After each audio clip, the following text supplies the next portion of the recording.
Hello and welcome back to another week in new genre books. My name is Amelia, and from Locus magazine I'm about to tell you the top new science fiction, fantasy, and horror books being published the week of August 22nd, 2023. I've got links for timing if you want to skip to your favorite category, be it science fiction, fantasy, or horror. At Locus Mag, we're doing all the legwork to find out what fresh new full-length books didn't exist last week and are just hitting bookstore shelves or wherever you buy or borrow books from. Shout out to all my library patrons.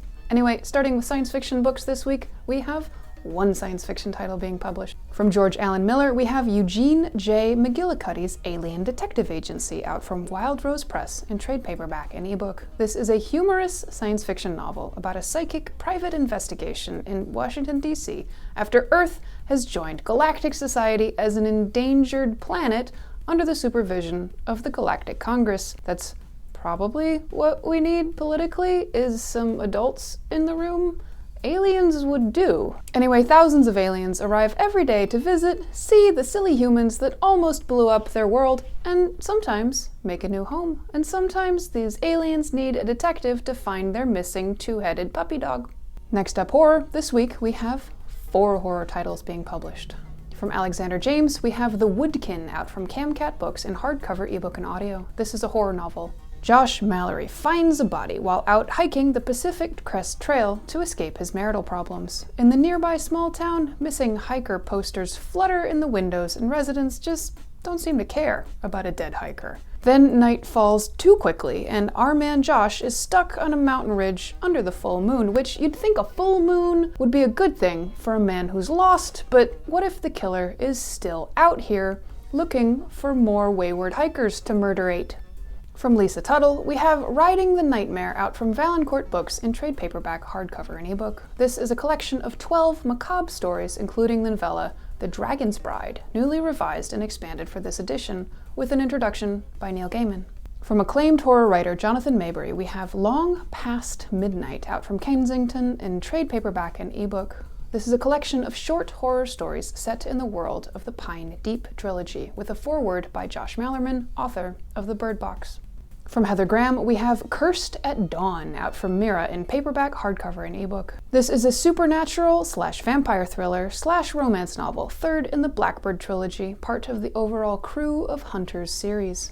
FBI agents Della Hamilton and Mason Carter are catching their breath after the apprehension of 2 monstrous killers. Then they learned that Stefan Dante, the self-proclaimed king of the vampires, has escaped from prison, and Dante wants Della herself for his bride. Next up, fantasy, we have 10 titles this week. From Shelley Parker Chan, we have He Who Drowned the World out from Tor in hardcover, ebook, and audio. This is a fantasy alternate history novel, the second in the Radiant Empire series set in ancient China. Zhu Yuanjiang, the Radiant King, is riding high after her victory that tore southern China from its Mongol masters. Now she wants to seize the throne and crown herself emperor. But Zhu isn't the only one feeling ready for the emperor's crown. From the beloved and best-selling Australian YA author Garth Nix, we have Sir Hereward and Mr. Fitz out from Harper Voyager US in hardcover, ebook, and audio. This is a collection of 9 short fantasy stories for adults, including one new story about Sir Hereward and his sorceress puppet companion, Mr. Fitz. From S.L. Huang, we saw The Water Outlaws out from Tor.com in hardcover, ebook, and audio. This is a queer martial arts fantasy novel inspired by the Chinese classic Water Margin. Disgraced, tattooed as a criminal, and on the run from an imperial marshal who will stop at nothing to see her dead, Lin Chong, former arms instructor to the emperor, is recruited by the bandits of Liangshan. Mountain outlaws, the Liangshan bandits believe in justice for women, for the downtrodden, for progressive thinkers that the empire would imprison or destroy. They're also murderers, thieves, smugglers, and cutthroats. From Claire North, we have House of Odysseus out from Red Hook in hardcover, ebook, and audio. This is a fantasy novel based on Greek myth, the second in the Songs of Penelope series. On the Isle of Ithaca, Queen Penelope maintains a delicate balance of power after her husband Odysseus sailed off to war with Troy. Then Orestes, king of Mycenae, and his sister Electra stomp in and mess everything up. Meanwhile, Menelaus, king of Sparta, is eyeing Orestes' throne. Cannon to the right of her, cannon to the left of her, maybe a cannon in front of her, to quote the old poem by Tennyson. Penelope fights to keep her home from being crushed as war stretches from Mycenae and Sparta to Mount Olympus. From William Ritter, we have Rook, out from Algonquin Books in trade paperback, ebook, and audio. This is a standalone urban fantasy novel set in the world of the Jacoby series. With the power of the sight, Abigail Rook sees the essential truth of everything. Every human, fairy, werewolf, enchanted slip of paper, and municipal building at all times. With this overwhelming new gift, it's down to her to solve the mystery of why New Fiddleham's local witches and other magical beings are going missing. From Terrasim, we have The Midnight Kingdom, out from Orbit US in trade paperback, ebook, and audio. This is a fantasy novel, the second in the Dark Gods trilogy. A cataclysmic battle to save the city of Nexus has left the four noble heirs scattered across the realm. The gods are growing stronger, and their descendants will need more than their magic and wits to survive the war that is coming. From Rachel Grosvenor, we have The Finery, out from Fly on the Wall Press in trade paperback and ebook. This debut novel is a humorous, feminist dystopian fantasy novel about talking wolves and underground rebellions, and a cranky 100-year-old female professor who takes down a totalitarian government. I mean, there's the old Margaret Mead quote, "Never doubt that a small group of thoughtful, committed citizens can change the world. Indeed, it's the only thing that ever has." Barring a thoughtful committee, I'd trust a lady professor with some life experience and opinions. From James A. Moore, we have The Warborn, out from Angry Robot UK in trade paperback and ebook. This is an epic fantasy novel, the sixth and final book in the Seven Forges series. The overlords have risen, tearing apart the steppes, raising mountains, and creating an army of shape-changers called the Warborn to fight the gods. The final war is on, one that will change the shape of the feline empire. Love is in the air, and by love, I mean romance. And by air, I mean books. Welcome to the era of the cozy romantasy.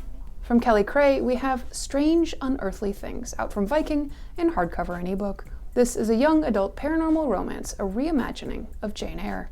Orphan Jane Ray is a psychic artist who sees spirits and the supernatural. After graduating from her school for girls, she gets an invitation to study at the English manor, Fairfax Hall, where the proprietor is a handsome boy her age, and a supernatural activity and secrets are rife. From Adalyn Grace, we have Foxglove, out from Little Brown in hardcover, ebook, and audio. This is a gothic fantasy romance novel, second in the Belladonna series. The Lord of Thorngrove has been framed for a duke's murder, while Fate, the elusive brother of Death, has taken up residence nearby. He wants revenge after Death took the life of the woman he loved, and he's determined to have Cigna for himself. From Lana Harper, we have In Charm's Way, out from Berkeley Romance in trade paperback, ebook, and audio. This is a queer paranormal romance comedy novel, fourth in the Witches of Thistle Grove series. Delilah Harlow tries a spell to fix her memory that's been damaged by magic. She might sort of accidentally turn herself into a monster magnet, and she gets help from stunning monster hunter, Catriona Quinn. That wraps up this week. Thanks for spending some time with us. At Locus, we set out to tell you everything relevant that's happening in the science fiction, fantasy, horror publishing space.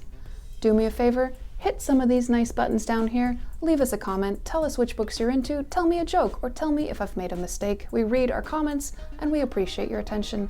This parasocial relationship thing is good for both of us. Locus Magazine and the Locus YouTube channel are a labor of love. We are at Locus Mag or at Locus Magazine on most platforms. You can read more about the science fiction, fantasy, and horror field over at www.locusmag.com or support us on our Patreon.